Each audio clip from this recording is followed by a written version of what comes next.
May hapon. Maayong hapon. May hapon. God bless. God bless. God bless.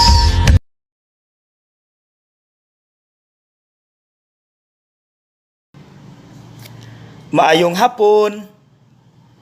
Mga igsuon, diri sa ebanghelyo karong Domingo ha, gipahinumduman kita sa Ginoo niining gitawag nga humility. Ingon siya, kung imbitaron gani mo og usa ka kaon, ayaw muglingkod sa atubangan.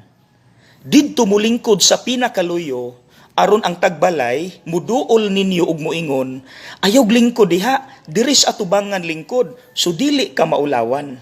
That is humility, di ba? Now karon, kabalo ko nga familiar na taan ng humility, pagpaubos, di ba? So, muhatag ko ninyo karon og lahi na sab nga dagway sa humility, pero akong hulman ang punto sa usa ka psychologist nga pare, si Father Cruz. Ingon siya, na ay duha ka klase sa pride. Positive pride ug negative pride. Kining positive pride, kana bitawng dayigon ka, bright lagi ka. Dayon ang imong tubag, yes, well, ako na gud na.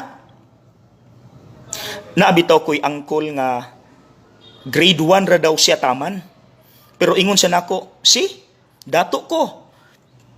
Ako na gud ni. Grade 1 ra ko ha. Wa ko na human og eskwela.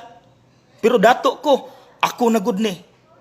That is positive pride. Nga nahimo kang ikaw kung unsa ka karon tungod sa imong paningkamot. Ang ikaduha, negative pride. Unsa ni? Kana bitawng dayigon pug ka. Bright lagi ka, pero ang imong tubag, dili oy kabugo nako.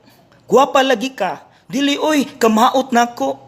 Imong i-deny. That is negative pride.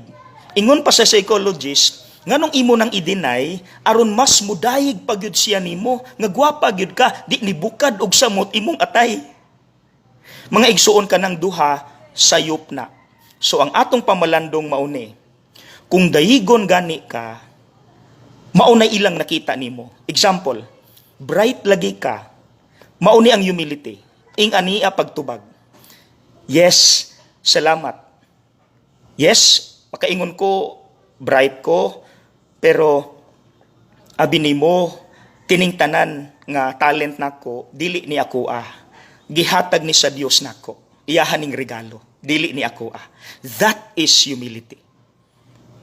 Okay ra dayigon, dawata kay mao na ilang nakita nimo, pero sumpay gyud anang gikan ni sa Dios, gihatag ni niya nako.